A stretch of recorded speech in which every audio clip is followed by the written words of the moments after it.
Vamos lá então, Rebeca. Bora. Bom, nós devemos falar, né, nós estamos começando hoje nosso clube de leitura. Na verdade, nós estamos retornando ao nosso clube de leitura. A Rebeca já participou já no ano passado, né?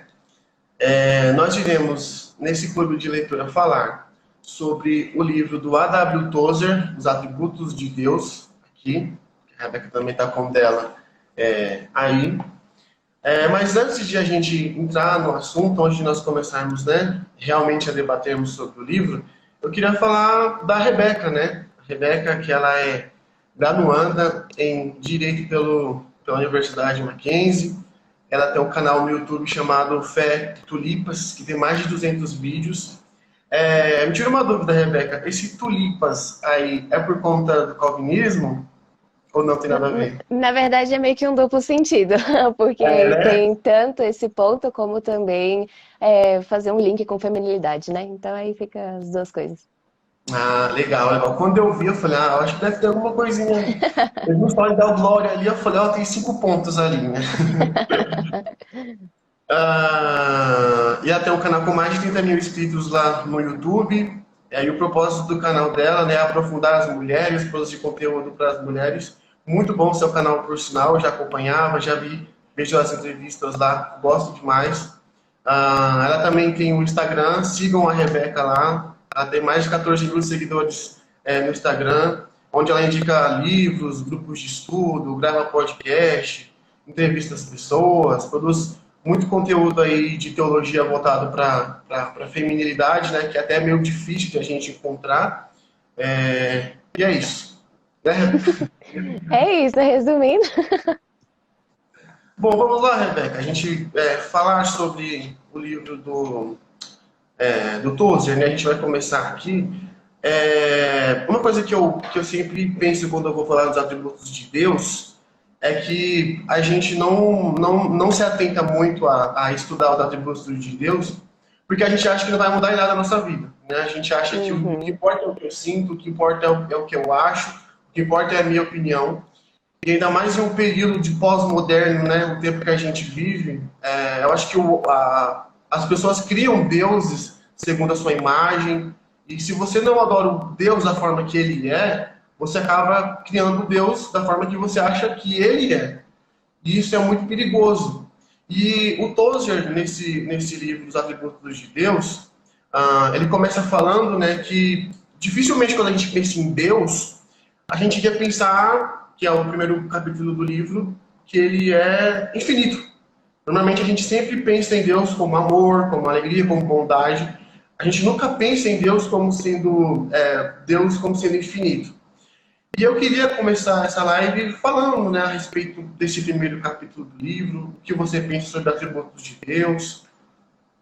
Claro, eu acho muito legal falar sobre isso, porque a gente tem muito essa visão de, às vezes, querer só um livro que vai ser pura aplicação pra gente, né? Então, assim, eu vou buscar um livro, não que isso seja errado, de maneira nenhuma, mas é só porque, às vezes, a gente se acostuma demais em ver, às vezes, só sobre contentamento, ou sobre coisas práticas, e às vezes a gente acaba perdendo de vista que aquilo que a gente aprende sobre Deus vai impactar a nossa vida de como nós interagimos com outras pessoas, como que a gente vive a nossa vida cristã.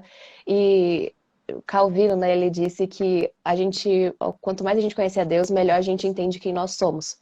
Então é muito importante a gente parar e realmente pegar livros assim para ler que vão mostrar pra gente sobre os atributos de Deus. E eu acho muito legal. O Tozer, ele fala de um jeito que surpreende a cada linha. Então é muito bom falar sobre isso, e ele também, igual você tinha mencionado, né, que quando a gente não entende quem é Deus, a gente não entende os atributos, e não é só aqueles atributos que a gente tem como preferidos, digamos assim, mas também aqueles atributos que a gente muitas vezes pensa assim, nossa, eu não sei como que a infinitude de Deus fala comigo, eu não sei como que isso se aplica a mim, mas é muito importante quando a gente vai entendendo que isso realmente a gente encontra uma coisa prática na nossa vida, de que aquilo que Deus é de infinito, ele nos chama a nos deleitarmos na infinitude dele, e a gente aprende que a gente não precisa ser.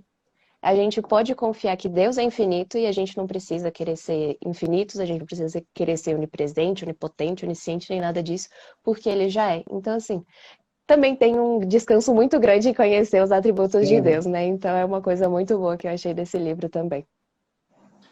Isso que você falou da aplicabilidade é muito interessante. Eu lembro que uma vez eu vi o Agostinho falando isso, que quando a gente vai estudar Deus, tem-se uma ideia errada de estudo de Deus, que é o seguinte, que você vai limitar Deus, que você vai Uhum, estudar Deus, que você vai dissecá-lo e fazê-lo de objeto de estudo e apenas sem aplicabilidade nenhuma. Você vai colocar Deus numa caixinha, por exemplo, Deus é isso, Deus é aquilo, Deus é aquilo. Só que a gente, quando estuda os atributos de Deus, nós estudamos aquilo que Deus quis mostrar para a gente. Deus, por ser infinito, nós conseguimos captar aquilo que ele quis mostrar, e não todo. E uhum, aí o Agostinho ele fala o seguinte, que a gente estuda os atributos de Deus, a gente estuda aquilo que Deus deixou de rastros na história, que ele mostrou pra gente, né? E ele dá um exemplo que é fenomenal, que ele fala assim, imagina que você está numa floresta, numa serra fechada, e aí, lá nesse lugar que você tá, silencioso, você começa a ver pegadas de onça no lugar ali. Você vê as pegadas de onça. Quando você vê as pegadas da onça, você muda. A sua conduta muda. Você não viu a onça, você não teve nem contato com a onça, mas quando você vê o rastro da onça, a forma que você se enxerga muda e a forma que você enxerga o ambiente muda. E assim é com os atributos de Deus. A gente não consegue ver a Deus, mas tem os atributos dele que tem aplicações práticas na nossa vida. Altera, eu estudar os atributos de Deus altera como eu me enxergo e como eu enxergo as pessoas ao redor. Como você falou brilhantemente. Então, Rebeca, eu queria começar aqui rapidinho para a gente bater um papo sobre os primeiros, né, o primeiro capítulo aqui do livro uhum. que você falou, né, sobre a infinitude de Deus. Eu achei muito interessante que o Tozer fala aqui nesse primeiro capítulo, que ele fala assim que o ser humano nunca vai conseguir compreender o significado da palavra infinitude. Uhum. A nossa mente limitada sempre vai ser limitada ou encerrar em números. E aí até ele fala assim que você não pode mensurar a infinitude, porque tudo aquilo que existe é contado. Por exemplo, até ele dá o exemplo da riqueza, que ele fala assim, a riqueza de fulano é infinita, mas tem um número X na conta. Ele fala das dores também, que ele fala assim, que fulano tem dores ilimitadas, mas aquela dor chegou um período que ela passou, e sempre é tudo muito contável. A gente pode contar as coisas que nós pensamos que é infinito, que é o que ele fala nesse primeiro capítulo aqui, né? Se ele não fosse infinito, ele não poderia ser Deus. A gente só adora ele porque ele é infinito, né? Uhum. Isso é muito legal. Eu acho engraçado porque aqui no livro, no começo, eu tava meio que assim, gente, quem é essa Juliana que ele tanto cita? Mas aqui eu achei muito legal as ponderações que ela faz já no comecinho do capítulo, né? Que ela fala como que a Trindade é Deus, Deus é a Trindade, e essa Trindade alegra o nosso coração. Eu achei isso tão legal porque isso nos lembra do deleite que a gente encontra nesse ser infinito que a gente adora. Então, Deus ele não é infinito só porque ele se cria, só porque ele é assim desde a eternidade, mas também para nossa alegria de certa forma. Então, ele é infinito para que a gente possa se alegrar nele e que a gente nunca tenha fim nessa alegria que a gente encontra nele. E eu acho isso tão legal que aí até aqui na página, por exemplo, na 9 fala, né, que a salvação não é apenas uma lâmpada, um simples apólice seguro contra o inferno, mas uma porta de acesso a Deus, e Deus é tudo que podemos desejar e almejar. Então é muito legal essa ênfase que ele faz sobre encontrar realmente essa alegria em Deus, da gente saber que Deus é infinito e por causa disso a gente pode se alegrar ainda mais nele. Então eu acho isso muito legal, essa ênfase que o Tozer traz aqui também. Uhum. Nesse mesmo capítulo, na parte que ele fala que, no capítulo 15, que justamente fala isso que você falou, né, dele se agradar, essa infinitude de Deus dá alegria para ele. Isso é até meio estranho a gente pensar nisso, mas ele não é um Deus que tem crise de identidade. Ele não é um Deus que tem problemas de autoestima, ele não é um Deus que não fica ansioso por não receber adoração. E isso que você fala é muito real que o autor traz aqui, que ele fala que antes de Deus criar o homem, ele já tinha prazer em si. A Trindade já se deleitava antes de ele formar o homem em Gênesis ali, né? E Uhum. aí, Rebeca, desculpa. Rebeca, na página 18, ele traz uma aplicação prática desses estudos de Deus, dessa teologia de Deus. Na página 18, ele fala assim, quando ele vai falar sobre a infinitude desse Deus que não é contado, e como isso reflete na nossa adoração, como isso reflete no nosso louvor. E aí ele fala assim que como Deus é um ser infinito e os cristãos antigos procuravam conhecer mais, ir mais profundo, até que ele fala que o nosso erro é achar que se limita à salvação, né? Nós esquecemos de progredir. Isso refletia nos hinos que eram compostos. Uhum. E aí ele fala aqui no versículo, na página 18, que ele fala assim que os hinos dos irmãos dos Wesley, né, do Charles Wesley, do Watts também, falava muito do que Deus é, dos atributos de Deus. E como que os hinos hoje refletem mais um humanismo. Eu sou, eu consigo, eu vou vencer. E como que estudar os atributos de Deus muda até o nosso louvor, né? Uhum, com certeza. E eu acho interessante porque sabe aquela coisa de que cada livro tem aquela frase que gruda na cabeça? A que aconteceu pra mim foi na página 17, que ano passado, quando eu tava lendo, eu fiquei assim, uou, para tudo, porque essa frase é muito boa. Que ele diz: precisamos parar de pensar como cientistas e pensar como salmistas. Eu achei isso daqui incrível, porque muitas vezes a gente fica tão assim, mas querendo saber detalhezinhos sobre a natureza, sobre até Deus, e às vezes assim, nós não somos chamados para só olhar para essas coisas e falar assim, beleza, é isso e ponto, acabou aqui. Não, a gente tem que olhar e que todas essas coisas, toda a criação deve nos levar a adorar a Deus. E se não leva, a gente está olhando como cientistas e não como salmistas. Então, isso é tão maravilhoso porque isso junta com o que você acabou de falar, né? Porque essa doxologia, né, essa adoração a Deus, nos leva a querer adorar a Ele e não a nós. E no momento que a gente adora a Ele, a gente entende melhor quem nós somos. Então, aquela coisa, tipo, não é falar assim, beleza, vamos, nunca mais a gente pode falar sobre o impacto de Deus na nossa vida. Não, a questão é, a gente tem que falar sobre isso, mas entendendo completamente quem Ele é. E é tão legal, né? Porque, por exemplo, o Watts, ele tem uma música que é Cristo Jesus com poder reinará de leste a oeste sobre todos, ele é o Senhor, até o sol não mais se pôr. Então, assim, eles trazem essas visões que você fala assim, você ouve isso e você fala, como Cristo é maravilhoso. Simplesmente causa um amor de falar, eu quero servir a Ele, porque essas músicas que realmente fazem com que a gente encontre consolo. Eu estava até lendo um livro ano passado que estava falando sobre isso, como que músicas, por exemplo, Sou Feliz com Jesus, que você Uhum. vai, ouve a história e fala assim, caramba, o homem ele tinha perdido tudo o que ele tinha quando ele escreveu aquilo e ele no lugar onde, quando ele passou em cima do lugar onde as filhas dele morreram, ele fala, sou feliz com Jesus, ou então no inglês, né, que fica minha alma está bem. Então a gente fala assim, é uma profundidade muito grande de pessoas que realmente entendiam quem Deus era e que isso simplesmente fluía a partir deles. Então isso é muito incrível da gente pensar. Tem um autor que fala, eu não lembro, agora não lembro se é essa frase do Paul Washer, eu não lembro, que ele fala assim que se você quiser conhecer a teologia de uma igreja, você tem que ouvir os hinos que eles estão cantando.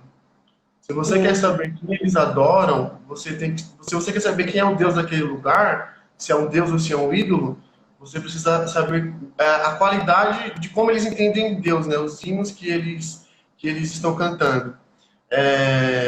E aqui na página 13 também, ele fala uma frase também que dessas de que você falou, né? Que ele fala o seguinte, que a decadência que nós estamos vivendo é porque nós não conhecemos a Deus, né? E nós adoramos um Deus que não está na Bíblia. E adorar um Deus que não está na Bíblia nós não adoramos, nós não fazemos aquilo que Deus pediu para nós fazermos, né? Uhum. E isso é muito prático, porque a gente, como eu falei no começo, a gente tem uma ideia de que estudar os atributos de Deus é matar a curiosidade, sabe? São informações que não vão alterar em nada. Só que a minha conduta, ela vem a partir da minha crença. E uma crença errada vai levar a uma conduta errada. Uma doutrina errada vai levar a um comportamento errado. Então é muito importante, né, a gente adorar os infinitos de Deus. E uma coisa também que ele fala na página 12, que ele fala assim que se Deus não fosse infinito, ele fala assim, ó, Deus precisa ser infinito. E aí essa infinitude de Deus significa que ele não tem restrição, que não existe nenhum lugar que Deus não pode alcançar, né? Isso daí é muito profundo, isso aí marcou também bastante. Você quer falar mais alguma Uhum. coisa desse primeiro capítulo, Raquel? Pode ficar. Rebeca, desculpa. Pode ficar à vontade.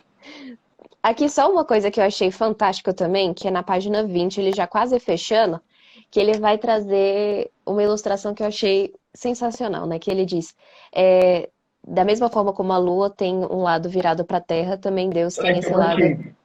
Ah, também tá marcado aí, aqui também tá, só que tá de verdinho. Aí ele fala, né, da mesma forma como a lua tem um lado virado para a terra, Deus também tem um lado virado para nós, que é o Senhor Jesus. E eu achei isso tão incrível, porque é igual quando os apóstolos perguntaram, né, Senhor, mostra-nos o Pai. E Jesus diz, vocês pedem, mostra-nos o Pai, e Jesus bem ali. Então, é incrível, porque às vezes a gente pensa assim, puxa, mas eu queria entender melhor como que é essa infinitude de Deus, eu queria entender completamente. Mas no momento que a gente olha para Jesus, a gente consegue aprender tudo que Deus nos destinou a conhecer. E no momento que a gente passa a estudar a Bíblia com uma intensidade de falar, eu quero encontrar Cristo aqui, aí desse jeito a gente vai conseguir encontrar esse lado completo que Deus deixou para a gente aprender mais dele. E como a Juliana, né, ela fala, onde Jesus A se faz Juliana, presente, a Trindade inteira está presente também. Então eu achei isso muito legal desse capítulo. Uhum. Então, fechamos esse primeiro capítulo aí sobre a infinitude de Deus. Eu lembrei do exemplo que ele deu aqui, que ele fala do C.S. Lewis, que era como se para você tentar explicar a infinitude, era como se você pegasse uma folha em branco infinita e começasse a riscar com um lápis, né?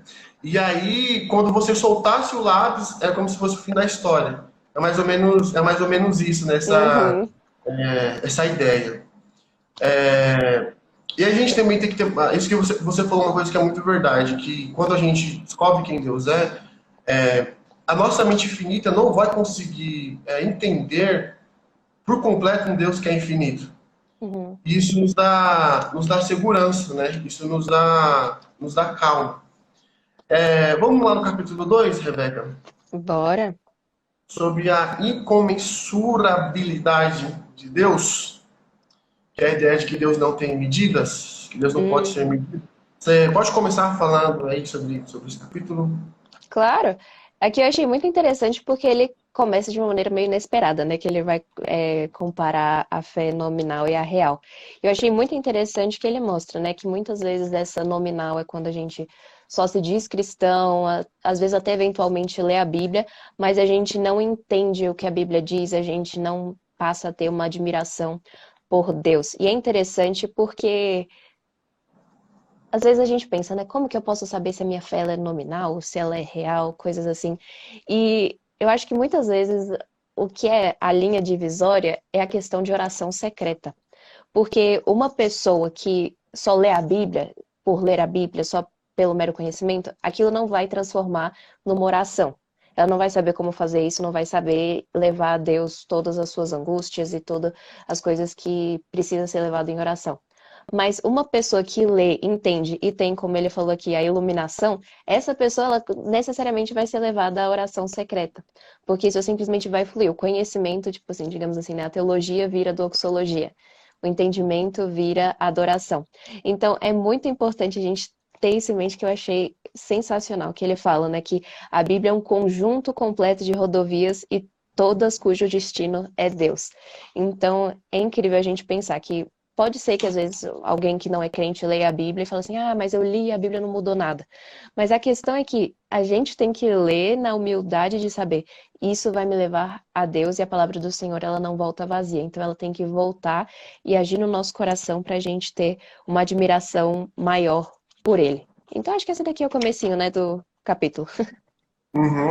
Isso que você falou da prática da oração, tem uma frase do Mark Lloyd Jones que ele fala o seguinte: o teste do meu conhecimento bíblico é quanto tempo eu passo em oração. Uhum. Tem um também do. Agora eu não lembro, eu vou estar aqui Agostinho, né? Tudo que é bom a gente fala com Agostinho. Que ele fala assim: se você é teólogo, você vai orar. Se você realmente estuda a palavra de Deus, você vai orar. Se não conduzir para a vida secreta de oração, vira apenas uma fé, como ele diz aqui, uma fé nominal, né? Vira apenas uma fé intelectual. E aí ele fala que o propósito de você estudar a Bíblia não é aumentar o seu conhecimento bíblico, não é você ter uma cabeça gigante, saber o que é grego, hebraico, exegese, hermenêutica, é você conduzir para Deus. Que você falou da estrada, né? É fazer com que os textos revelem a glória de Deus, como fazer Deus se mostrar através dos textos. E aí ele fala que essa fé, ela não depende exclusivamente apenas da gente, mas depende do caráter divino de Deus. Isso é muito tranquilo, isso é muito benéfico. Ele fala isso na página 22. E aí nessa página 22, aqui nessa parte que ele fala da iluminação, que é o que você falou da estrada, é que ele fala o seguinte, que o homem só pode crer em Deus porque Deus quis revelar para o homem. Né? Ele fala que Deus quis se mostrar para o homem que é a diferença entre a iluminação de Deus e a inteligência. Porque existem muitas pessoas, muitos ateus inclusive, que leem a Bíblia, que sabem interpretar os textos, né? Mas não têm a iluminação de entender que aquilo é para ele, de que ele é fraco, de que ele é incapaz, e que Deus quis se revelar. Nós só podemos conhecer a Deus porque Ele quis, né, se mostrar para a gente. Intelectualmente, racionalmente, pela razão, o homem não consegue, primeiro, perceber a necessidade que ele tem de Deus. Ele não se acha tão mal, tão pecador assim, nem ele pode, né, se achegar a Deus. Por isso que ele precisa dessa iluminação. Exatamente. E é muito legal porque isso, de certa forma, já junta, né, com a próxima parte de que no momento que a gente vai entendendo que é o Espírito Santo que ilumina e que ele está conosco, a gente vai vendo o cristão, pessoalmente, ele vai olhando e percebendo Deus, a providência do Senhor em todas as coisas. E aí também vem nessa parte que ele fala da imanência de Deus, que aí a partir daí a gente começa a ver que Deus não pode ser excluído de nada. Durante a história, Deus estava guiando tudo para chegar no ápice com o Senhor Jesus, e agora todas as coisas caminham para chegar no segundo ápice, que vai ser quando a gente for se encontrar com o Senhor. E eu acho muito legal que ele fala, por exemplo, na página 25, que ele fala, Deus está acima de todas as coisas como quem preside, por debaixo para sustentar, fora para abraçar e dentro para preencher. Então eu achei muito legal que isso lembra a oração de Patrick, né? Que ele fala, né? Cristo em cima de mim, Cristo ao meu redor, Cristo de baixo, Cristo na frente, Cristo atrás, e todas essas coisas. E aqui eu acho que ele deu uma luz muito boa para essa frase do Patrick, né? Que Deus, ele tá para preencher, para presidir, para sustentar. E esse é o mundo que a gente vive, a história que a gente passa, que a gente percorre. É isso que a gente vê todos os dias. Então, isso traz também um descanso muito grande da gente ver. Eu não estou simplesmente vagando num universo que está por acaso aqui, que está aleatório, que pode explodir a qualquer momento. Não, eu estou num lugar onde Deus, ele disse que ele vai sustentar as leis que ele mesmo criou, ele está fazendo tudo isso para a própria glória dele. Então, isso eu acho que traz um descanso muito grande para todo cristão. Nessa parte da imanência, o que eu percebi é que ele conseguiu trabalhar justamente isso que você falou. A ideia de Deus estar presente em todos os lugares, a ideia de ele estar presente de forma completa, total, por ele ser Deus, mas sem transformar isso no panteísmo. Sem transformar Deus numa força, numa energia. E aí ele fala assim, Deus está em todos os lugares, mas ele não é tudo. E aí ele cita Salmos, né? Salmo 119, que fala de onde nós iremos, Deus vai estar presente. no capítulo, na parte que ele fala que, sobre o tamanho das coisas, na página 23, também que eu vi que ele fala sobre como Deus trabalha no macro e no micro, né? Uhum. Eu lembrei até uma frase do Igor Miguel, que ele tava dando fazendo uma live, que ele falou assim que ele fala que nós não podemos medir, né, o tamanho de revelação do amor de Deus, e nós vemos Deus agindo do útero ao cosmos. Nós vemos Deus agindo da parte menor do ser humano até as partes inacessíveis, as partes onde o homem provavelmente nunca vai chegar, onde provavelmente ele nunca vai conseguir, né, ter acesso. Nessa parte aqui, Rebeca, sobre a imanência, a imensidão de Deus, eu destaquei aqui na página 26, justamente completando isso que você falou, que ele fala o seguinte, que saber que Deus é imenso, saber que Deus é grande, é no último parágrafo, que ele cita até Isaías 40:15 aqui. Ah, eu Que marquei ele essa fala parte também.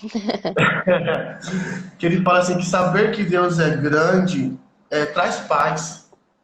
Saber que Deus tá no controle da história não me deixa ansioso, não me deixa aflito, porque Uhum. eu sei como vai acabar a história. Eu lembrei de uma ilustração que eu vi do Stanley Horton, se eu não me engano, que ele fala o seguinte: imagina que você tem duas situações. Você está num barco e aquele barco que você está, ele não tem um rumo certo, não tem o comandante está perdido e ele está sendo levado pelas ondas do mar. Ele não tem, o barco está sendo levado, a tripulação também lá não sabe para onde tem que ir e o barco está sendo levado. E aí ele fala, agora imagina que existe outro barco em que o comandante sabe para onde está indo. Apesar das ondas do mar, apesar das turbulências, o comandante sabe para onde está indo. E aí ele fala assim, o meu comportamento, a minha confiança muda em saber que eu estou no barco em que o comandante sabe para onde está indo e eu estar no barco que é levado à deriva sem nenhum lugar para ir.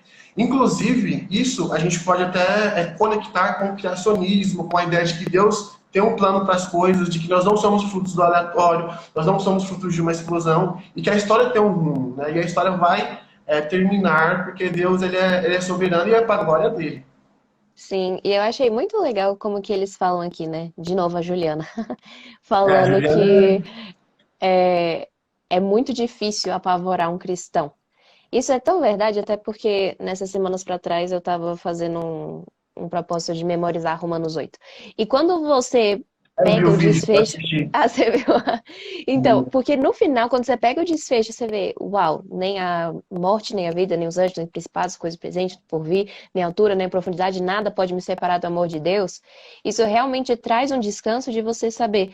Nada me separa de Cristo. Ele promete que uma vez que eu vou a Ele, Ele nunca vai me lançar fora.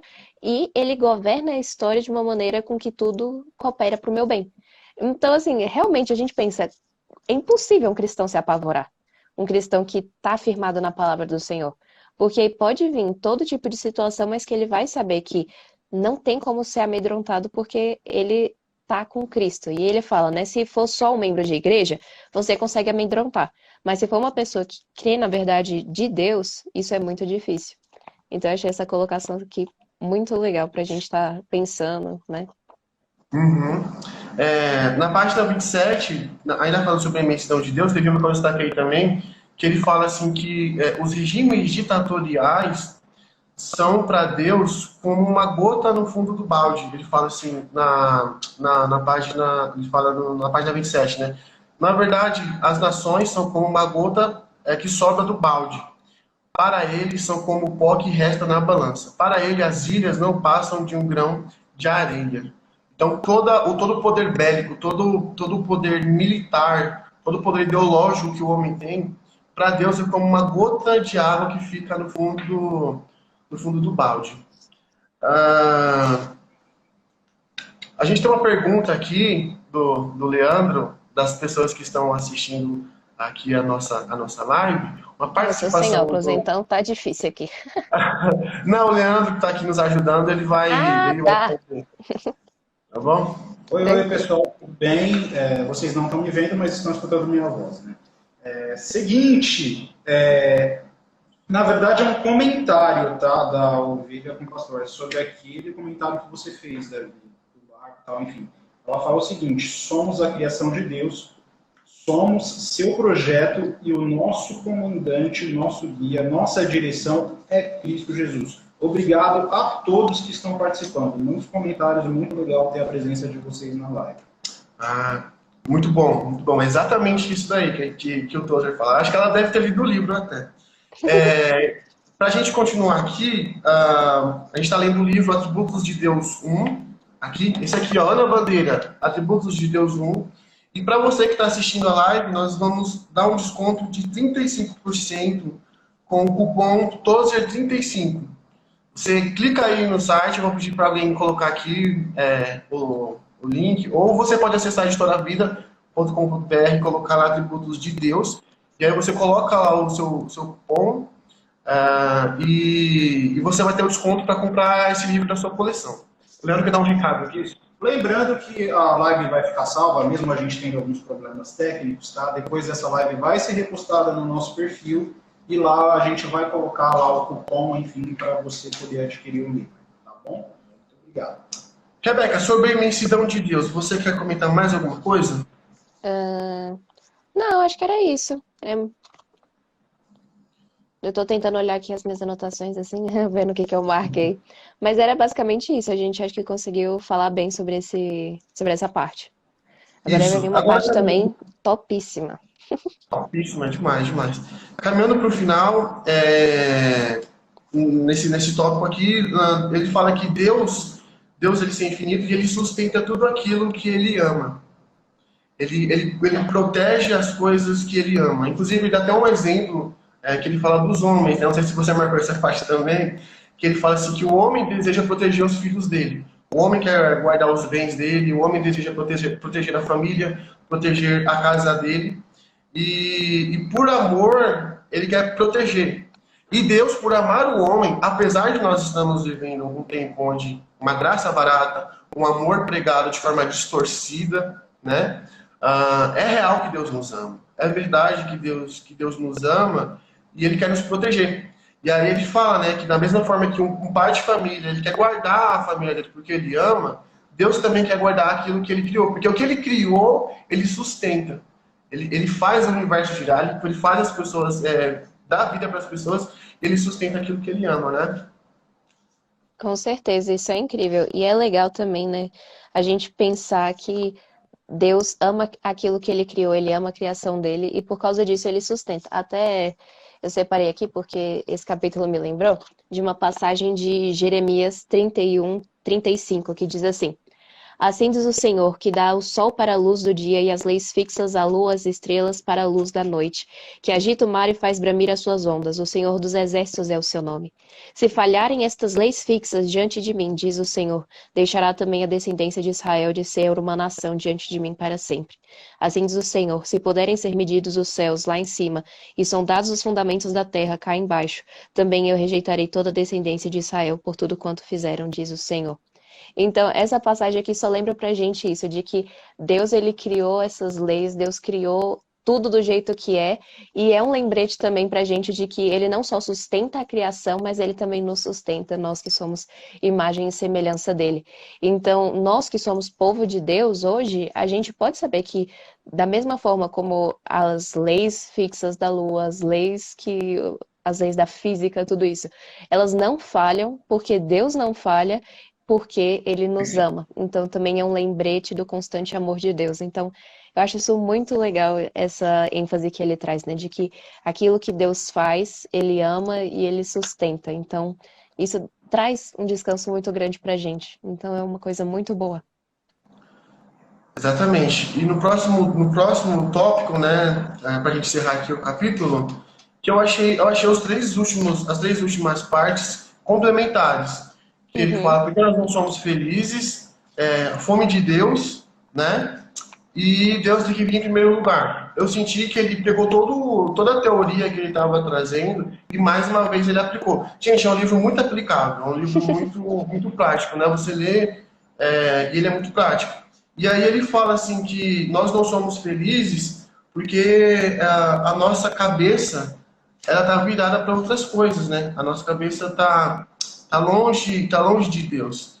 E aí ele fala aqui na página 33 o seguinte: que se existe algo necessário para a sua felicidade eterna, além de Deus, você não é o tipo de cristão que deve ser. Que nós somos criados para o infinito, e somente o infinito pode saciar a nossa alma, né? Uhum. E eu queria que você comentasse, Rebeca, sobre esse... Desculpa, tá? Chamar de Raquel toda hora. A minha Tranquilo. irmã chama Rebeca, inclusive. Eu queria que você comentasse a respeito desses três últimos tópicos, rapidinho, para a gente encaminhando para o final da nossa live. Claro, eu achei muito legal porque essa parte lembra muito quem gosta de ler John Piper e C.S. Lewis Isso. se encontra em casa aqui. Isso é Teologia incrível por... medieval, né? Ali, Idade É, Média. Se encontra ali, né? é, Tomás de Aquino. e é muito interessante porque esse tipo de coisa que essas pessoas, por exemplo, elas enfatizam é que o nosso problema como seres humanos e como cristãos não é necessariamente que a gente ama as coisas erradas, mas que a gente ama muito pouco as coisas certas. Então, o nosso amor por aquilo que deveríamos amar, ele é muito pouco. Então, quanto mais a gente ama a glória de Deus, mais coisas a gente vai fazer para ele e mais alegria a gente vai encontrar nisso. E é por isso que nada além de Deus pode nos satisfazer. O nosso problema é que a gente ama muito pouco a Deus. Então, no momento que, igual ele vai falando, né? Se a gente precisa de coisas mais Deus, tem alguma coisa errada conosco. O que a gente precisa é ficar com Deus menos todas as outras coisas, e a partir daí a gente vai encontrar essa alegria. E é muito. É muito. É uma difícil encontrar uma palavra agora, mas dá um descanso muito grande a gente saber que somente em Cristo a gente pode ser saciado. Agostinho, né, ele disse nas Confissões que os nossos corações não têm descanso até encontrarem descanso em Ti. Então, é maravilhoso. E aqui, até a música que o Tozer, ele cita, eu estava ouvindo antes aqui mais cedo, que é Tira-me o mundo, mas me dê Jesus. E isso é tão maravilhoso porque no momento que a gente pode falar que venham todos os tipos de sofrimento, mas que eu tenha Cristo do meu lado.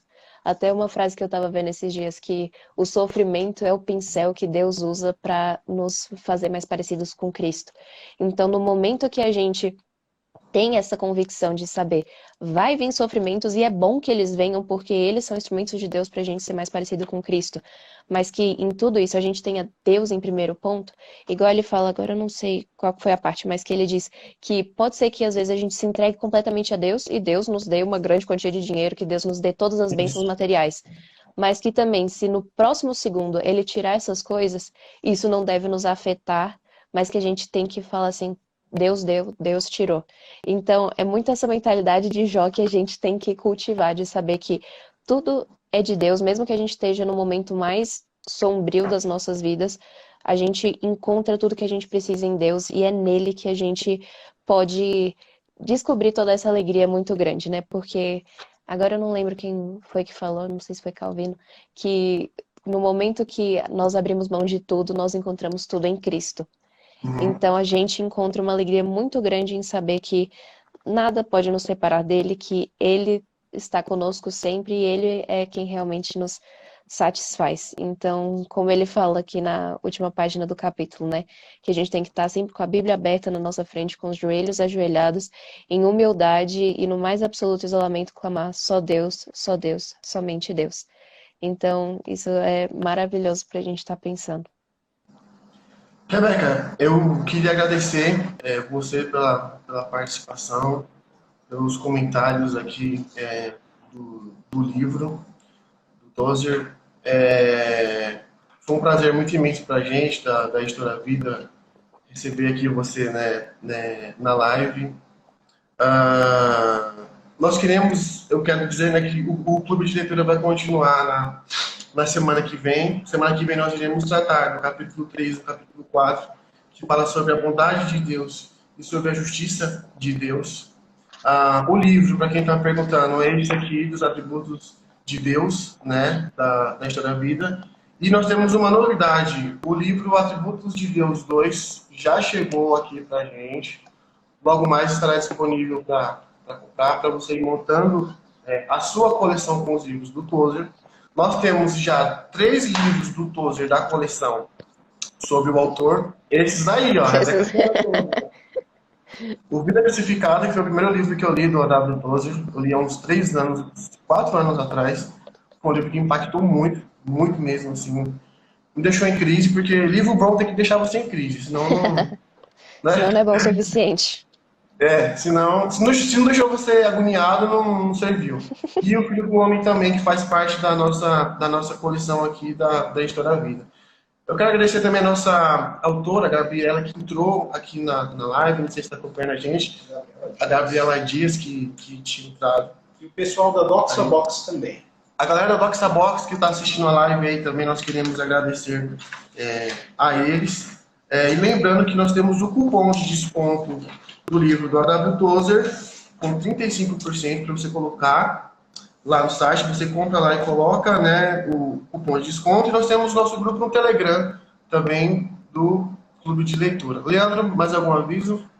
Na verdade, tinha uma dúvida aqui, só que de uma pessoa a respeito da página 33, alguma coisa assim. Só que como entrou muita gente, o comentário dele acabou se perdendo. Então eu vou falar para ele fazer o seguinte: a live vai ficar salva também lá na página da Editora Vida. Entra lá e coloca seu comentário, que a gente vai estar comentando lá também. Tá? Rebeca, eu quero mais uma vez te agradecer. Sigam lá o Fé e Tulipas, um conteúdo de teologia muito bom para você aí, moça principalmente, mas para os homens também. Teologia sólida, teologia bíblica. E é isso. Muito Leandro, obrigada, foi um prazer. Isso, mais um comentário aqui rapidinho. Siga também o selo Vida Acadêmica. Exatamente, Tá? nós estamos com lançamentos aí, nós estamos relançando o selo Vida Acadêmica. Obras antigas vão ser impressas, livros de cosmovisão, de hermenêutica, de apologética, sistemáticas. Novos livros serão publicados. Então sigam lá também, selo Vida Acadêmica, para você estar por dentro do que está acontecendo aqui na Editora Vida. Rebeca, mais uma vez, muito obrigado. Deus abençoe. Eu que agradeço, foi um prazer. Até a próxima. Tchau. Até.